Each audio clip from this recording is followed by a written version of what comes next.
सुप्रभात प्यारे प्रदेशवासियों, तो मौजूद हुए हैं आपके सामने हिमाचल प्रदेश की सुबह की ताज़ा खबरों के साथ। तो आइए शुरू करते हैं बिना समय गवाए हुए नॉन स्टॉप ताज़ा खबरों के सिलसिले को। हिमाचल दूरदर्शन की सप्ताह में 24 घंटे मिलेगी सेवाएं, केंद्रीय मंत्री अनुराग ठाकुर करेंगे शुभारंभ। केंद्रीय सूचना एवं प्रसारण और युवा कार्य व खेल मंत्री अनुराग सिंह ठाकुर हिमाचल दूरदर्शन की सप्ताह में 24 घंटे सेवाओं की आज शिमला के पीटरहाफ से शुरुआत करेंगे। इस दौरान हिमाचल प्रदेश के मुख्यमंत्री सुखविंदर सिंह सुक्खू विशिष्ट अतिथि के तौर पर कार्यक्रम में मौजूद रहेंगे। वहीं हिमाचल प्रदेश के बहुत से लोग देश के विभिन्न राज्यों व विदेशों में रहते हैं। वहीं अरसे से मांग थी कि हिमाचल प्रदेश के जुड़े कार्यक्रमों व समाचारों को देखने सुनने में न ही समय की बाध्यता हो और इन्हें राज्य के बाहर भी टीवी पर दिखाया जाना चाहिए। नेरचौक में ड्रोन क्रैश, सरका घाट से ला रहा था ब्लड सैंपल। हिमाचल के मंडी जिले के सरका घाट से नेरचौक मेडिकल कॉलेज में ब्लड सैंपल लेकर आ रहा ड्रोन तकनीकी खराबी के चलते नेरचौक में एक खेत में धमाके के साथ क्रैश हो गया। धमाके की आवाज सुनकर आसपास के लोग घटनास्थल पर पहुंचे। खेत में ड्रोन के पुर्जे बिखरे थे और खून के सैंपल भी इधर उधर पड़े थे। यह ड्रोन स्काई एयर कंपनी का बताया जा रहा है। वहीं सीएमओ मंडी देवेंद्र शर्मा ने बताया कि ड्रोन सरका घाट से मेडिकल कॉलेज में सैंपल लेकर आ रहा था। तकनीकी गड़बड़ी से हादसा हुआ है। वहीं स्वास्थ्य विभाग की ओर से जांच की जा रही है। खनन माफिया के खिलाफ कार्यवाही, 10 करोड़ जुर्माना वसूला। हिमाचल प्रदेश पुलिस खनन माफिया के खिलाफ कड़ी कार्रवाई कर रही है। गत वर्ष पुलिस ने खनन माफिया के खिलाफ कार्रवाई में 10 करोड़ से ज्यादा जुर्माना वसूला है।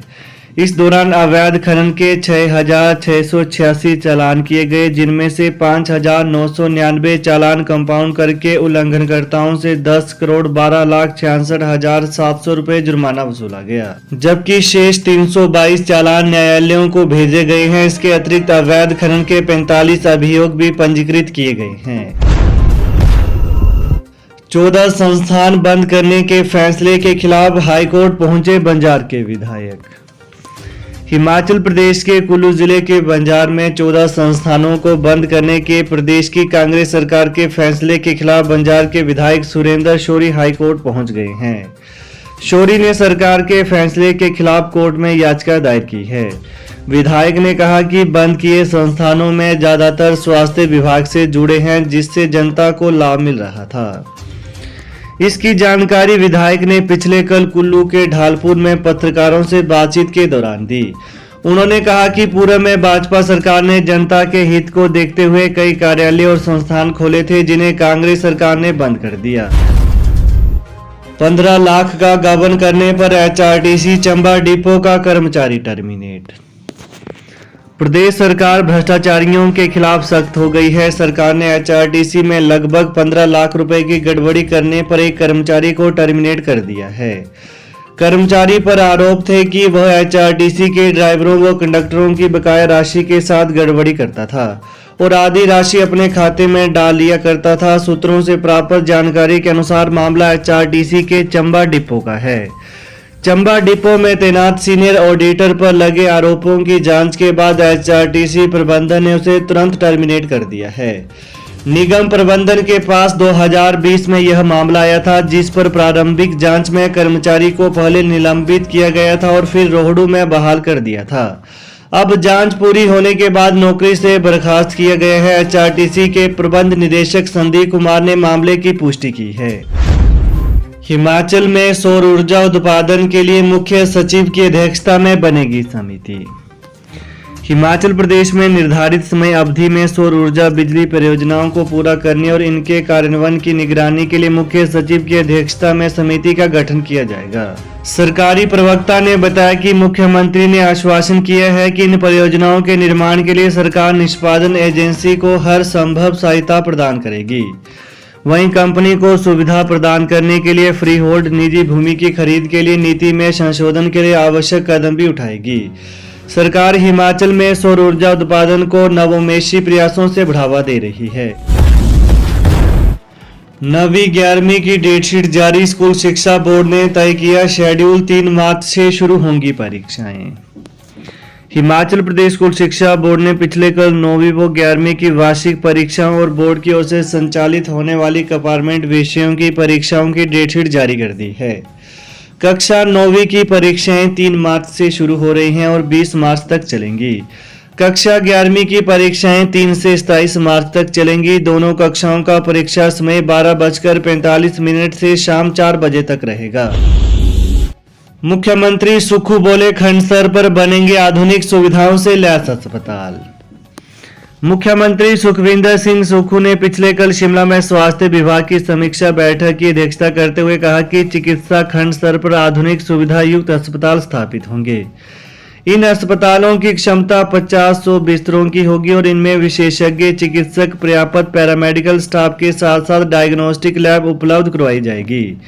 सीएम ने कहा कि चिकित्सा महाविद्यालयों के साथ साथ धर्मशाला, किन्नौर, बिलासपुर, ऊना, सोलन, मनाली, मंडी और कुल्लू अस्पतालों में 50 बिस्तरों की क्षमता के क्रिटिकल केयर ब्लॉक स्थापित किए जाएंगे। वहीं सीएम ने कहा कि इसके दृष्टिगत हमीरपुर, टांडा, आईजीएमसी, शिमला चिकित्सा महाविद्यालय और अति विशिष्ट चिकित्सा संस्थान चमयाना में 5 विशेषज्ञ रोबोटिक शल्य चिकित्सा सुविधा शुरू की जाएगी। उन्होंने कहा कि पहले चरण में चंबा, नाहन और नेरचौक चिकित्सा महाविद्यालयों में एक रोबोटिक शल्य चिकित्सा की सुविधा उपलब्ध होगी। आधुनिक तकनीक युक्त स्वास्थ्य देखभाल सुविधा उपलब्ध कराने के लिए 5G तकनीक का उपयोग किया जाएगा। कहा कि चंबा चिकित्सा महाविद्यालय में छात्रावास और टाइप 4 आवासों का निर्माण कार्य आगामी अप्रैल माह और अस्पताल खंड का निर्माण कार्य जुलाई 2023 तक पूरा कर लिया जाएगा। कोर्ट में रिकॉर्ड पेश करने से पहले ट्रांसफर रद्द, सिफारिश पर हुए तबादला आदेशों को शिक्षा विभाग ने किया cancel. Himachal Pradesh high court में रिकॉर्ड पेश करने से पहले ही शिक्षा विभाग ने तबादला आदेश रद्द कर दिए। राजनीतिक सिफारिश पर हुए तबादला आदेशों को हाई कोर्ट के समक्ष चुनौती दी गई थी। अदालत ने इस मामले से जुड़े रिकॉर्ड को तलब किया था। पिछले कल सरकार की ओर से अदालत को बताया गया कि याचिकाकर्ता के तबादला आदेशों को रद्द कर दिया गया है। वहीं याचिकाकर्ता दीपिका ने याचिका के माध्यम से अदालत को बताया था कि वो डाइट नाहन में शारीरिक शिक्षक के पद पर तैनात है। 4 फरवरी 2023 को शिक्षा विभाग ने उसका तबादला राजकीय वरिष्ठ माध्यमिक पाठशाला भरोग बनेरी किया। आरोप लगाया था कि उसका तबादला नाहन विधानसभा क्षेत्र के विधायक अजय सोलंकी की सिफारिश पर किया है। सुक्खू कैबिनेट की दूसरी बैठक में तय हो सकती है बजट सत्र की तिथियां। हिमाचल प्रदेश कैबिनेट की बैठक आज राज्य सचिवालय के शिखर सम्मेलन हॉल शिमला में होगी। मुख्यमंत्री सुखविंदर सिंह सुक्खू के नेतृत्व की प्रदेश की नई सरकार की यह दूसरी कैबिनेट बैठक होगी। बैठक में विधानसभा के बजट सत्र की तिथियों पर निर्णय हो सकता है। वहीं पुरानी पेंशन स्कीम ओपीएस की गाइडलाइंस को भी मंजूरी दी जा सकती है। इसके अलावा पार्टी की अन्य गारंटियों पर भी मंत्रणा हो सकती है। दूसरी ओर कैबिनेट की पिछली बैठक 13 जनवरी को लोहड़ी के दिन हुई थी। उस वक्त ओपीएस लागू करने का ऐलान किया गया था। 2 अन्य गारंटियों यानी राज्य में महिलाओं को 1500 रुपए देने और 1 साल में 1 लाख युवाओं को रोजगार दिलाने के मामले में भी मुख्यमंत्री ने अधिकारियों से 1 महीने में रिपोर्ट मांगी है। बैठक में भाजपा सरकार के समय 1 अप्रैल 2022 के बाद खोले 386 शिक्षण संस्थान को डीनोटिफाई करने का मुद्दा भी चर्चा के लिए लाया जा सकता है। तो ये है आज सुबह के मुख्य समाचार। तो प्रदेश की ताजा खबरों को पाने के लिए चैनल को जरूर सब्सक्राइब करें। Thanks for watching. जय हिंद, जय हिमाचल।